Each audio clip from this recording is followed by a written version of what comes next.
At my cousin's birthday party, my sister passed out presents to people she thought were important. My daughter got a gift bag with a note on it that said, "Try harder next year." We didn't make a fuss, just left quietly the next morning. Later, my sister opened the front door and screamed so hard that the neighbors called the police. I wish I could say that it surprised me. I also wish I could say that when I saw my daughter's present, my heart sank or the world stopped spinning like some overdramatic movie scene. But in truth, I had expected this. Not in a hopeful or optimistic way, but in a heavy, sinking way when the inevitable finally happened.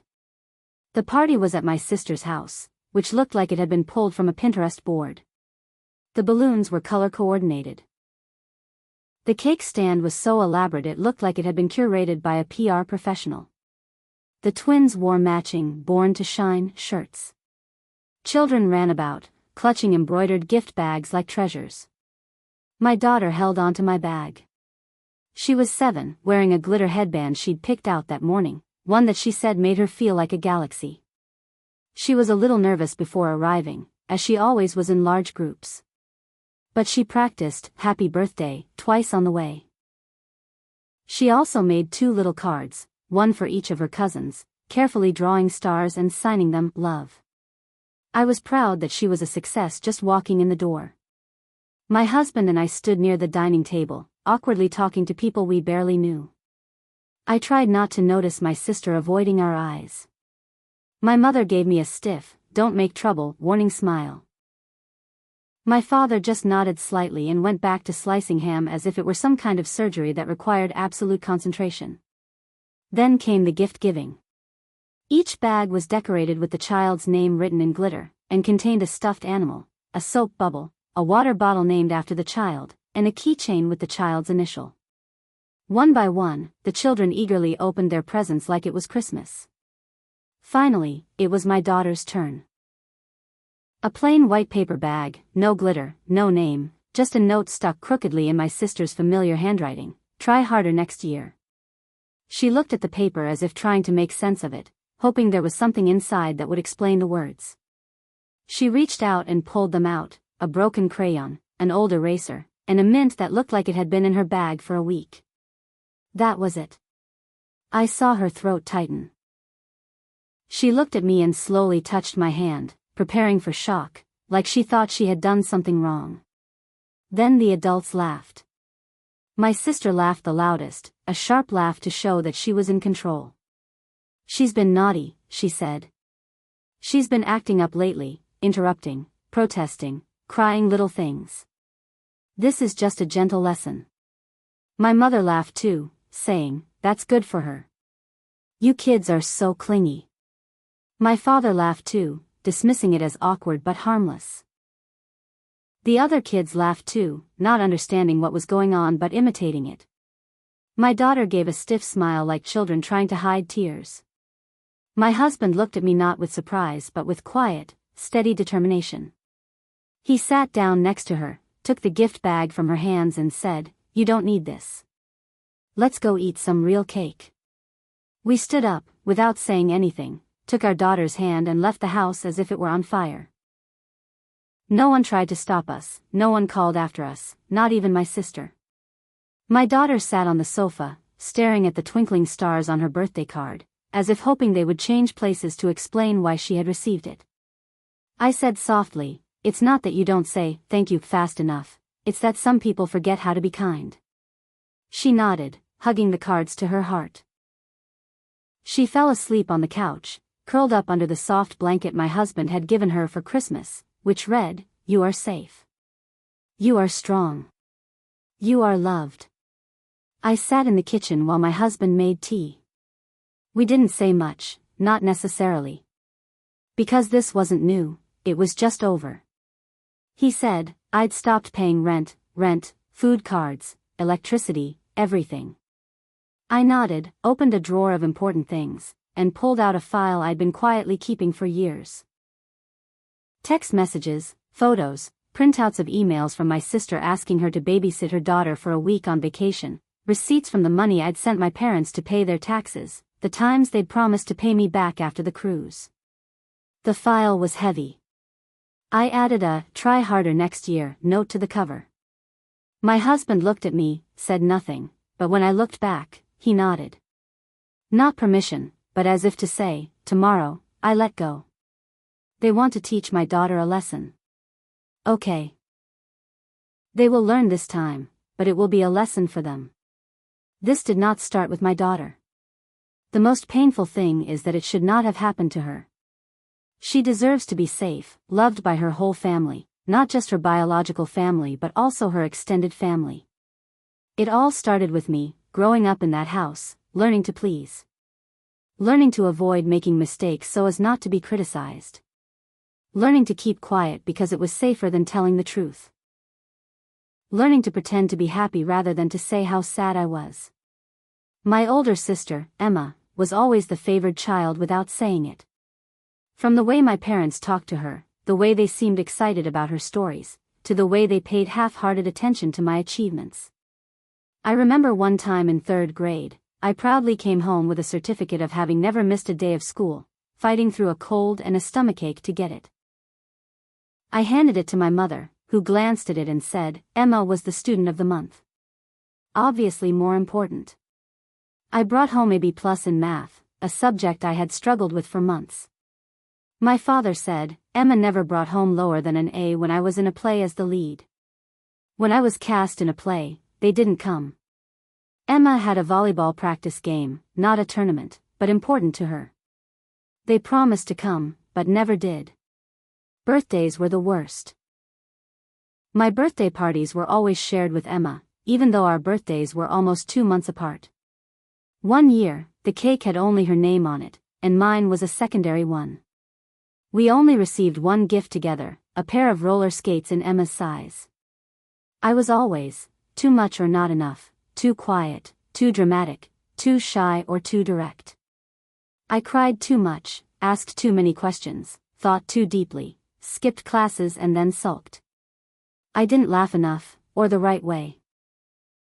No yelling, no hitting, just a constant background noise of not feeling good enough, and then being told I was sensitive for noticing it. When I was 15, I cried when my teacher accused me of cheating on a test, even though I hadn't. My mom said, "You're being shy and isolating yourself. Smile and act more normal next time." When I was 17, I had the courage to tell my parents that I might be depressed. My mom brushed me off, "It's a new trend. Everyone thinks you're depressed. It's just boring. Find a hobby." Emma called me an exaggerator, then borrowed my phone charger and didn't return it. When I went to college, I became emotionally numb. I didn't expect my parents to show up on the first day of school. They didn't either. They sent me a card a week late with $25 and a note that said, "Don't screw up." I didn't screw up. I finished school, sought therapy, learned to name what I was experiencing: emotional neglect, blame, indirect control. I learned to unlearn it when I met my husband. I still carry the fear of being too much. I once apologized for crying during a movie. My husband didn't make a big deal out of it, just handed me a tissue and said, "That scene made you emotional, didn't it?" Like it was the most normal thing in the world. He was the first person to ask me what I wanted for my birthday and actually listened, not guessed. When I talked about my family, I softened the truth, making it seem odd rather than heartbreaking. He didn't ask many questions. But after meeting my family, he squeezed my hand under the table and said, "You're not exaggerating." I brought my family back into my life when my daughter was born. I wanted her to grow up with a big family, with cousins, holiday traditions, and grandparents. I wanted her to have the childhood I never had. At first, the whispered comments started. My sister commented on the way my daughter dressed differently. My mother forced fake affection. My father mocked her when she cried at loud noises, telling her she had to toughen up to survive in the family. I explained that she had emotional processing issues and needed understanding, not criticism. They wouldn't listen, shaking their heads and saying I was being too concerned. Emma said my overparenting would make her weak. Every time I set boundaries, I become a problem. I am called complicated, dramatic. Every time I defend her, they use the same weapons they used on me: ignoring, sarcasm, coldness. Sometimes they pretend to care, which hurts even more. I hear my mother whisper to Emma, "She just wants to feel important. Let her have this," as if my reaction was just a temporary thrill. I ignored it and put up with it 100 times because I still hoped they would change, understand, or see her. But they didn't. They only saw themselves, to the point of wanting to control and maintain their position in the family. My daughter wasn't an individual to them. She was just the next one to receive that treatment. But this time I realized I had a choice: continue to give them the opportunity to hurt her like they did me, or end the cycle. I chose her. I chose myself. And they will understand what that means. We didn't sleep much that night. My daughter finally fell asleep with her handmade card for her cousins in her hand. I lay awake on the couch, staring at the blinking lights on my computer, not daring to touch the work I had started. At 4:07 a.m., I emailed my sister's landlord, announcing that I would no longer be paying the monthly co-payment. Although it was unofficial, the landlord knew the rent was being transferred from our account. 20 minutes later, the landlord replied, "Understood. I will let her know today." At 4 a.m. my husband started drafting a letter to the lender about the car loan. Our names were on the papers. Our credit was affected. We had provided the down payment. Emma had missed the deadline twice before when we intervened. This time, we just didn't intervene. At 6:02 a.m., we printed everything out: texts, emails, group messages calling my daughter nasty, a recording of my mom defending my sister, a Christmas clip of my mom saying, "Don't buy her anything, she won't appreciate it." Everything was packed into a folder tied with a red ribbon I found in the junk drawer, the ribbon left over from my cousin's birthday. At 7:30 a.m., we arrived at my sister's house, without a word, just put the file in front of the door, rang the bell and left. When we were halfway there, we heard a terrible scream. I didn't turn around. My husband tightened his grip on the steering wheel, smiling.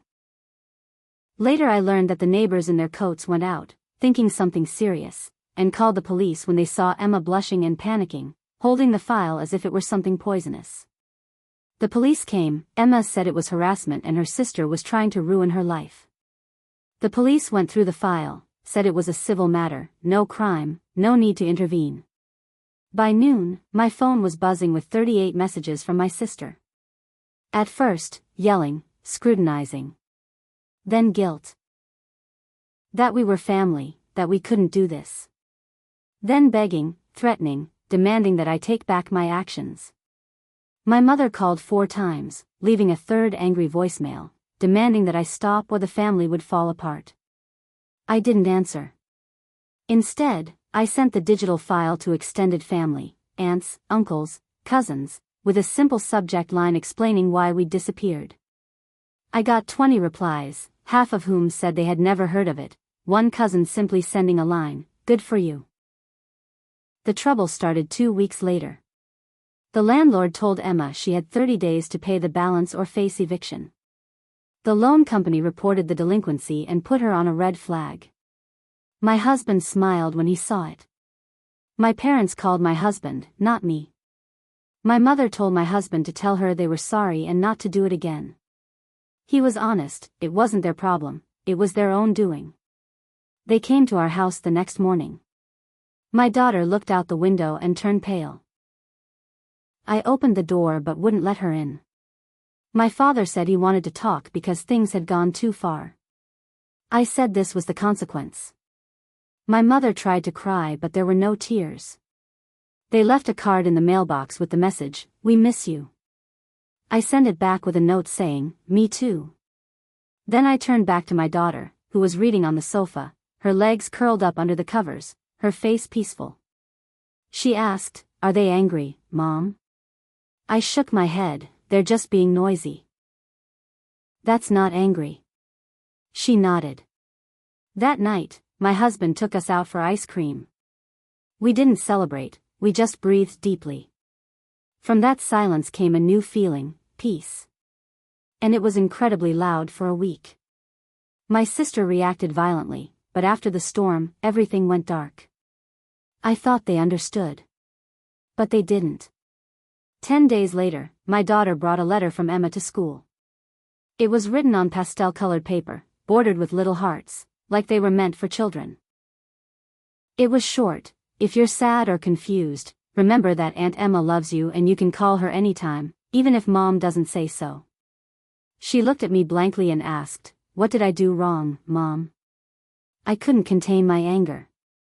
This was no longer just a matter of boundaries, but manipulation, intentional and profound. I called the school right away. It turned out that my sister used her friend's name to gain access to the school to deliver the letter to her nephew.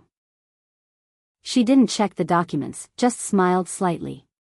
That afternoon, I filed a restraining order against my sister and parents with the school, the county, and the police. My lawyer sent me a warning letter. 2 days later, fake social media accounts started tagging me, calling me ungrateful, posting blurry childhood photos with captions like, "Some people forget they were raised." An anonymous message read, "You'll know what I did when you grow up. I won't win." I sent it all to my lawyers, who forwarded it to law enforcement. My sister posted a crying selfie of "When family turns their backs," igniting a campaign to ask for sympathy for herself, until the truth gradually leaked out. My aunts, uncles, and cousins sent screenshots and voice recordings as evidence. My parents didn't approve. They called an emergency Zoom meeting with their extended family. I didn't attend. But I heard that during the meeting, when someone asked why I wasn't invited to my grandfather's birthday last year, my mother was embarrassed and didn't answer. When others asked why Emma took money from the family emergency fund when she was the only one with a steady income, or asked about my daughter's birthday, the conversation started to escalate and eventually the four of them left mid-sentence. My parents stopped posting family photos. My sister deleted her social media accounts. Then a letter arrived, handwritten in blue ink on my mother's name and personal logo. Long, false apologies, prayers not to punish the whole family for a misunderstanding, that my daughter would regret the separation, as much as I did. I didn't reply. I framed the letter, hanging it next to the note that started it all: "Try harder next year." Then I helped my daughter hang colored lights around her new bed. She chose soft lights that changed color slowly, like she was breathing. Her breathing changed, too.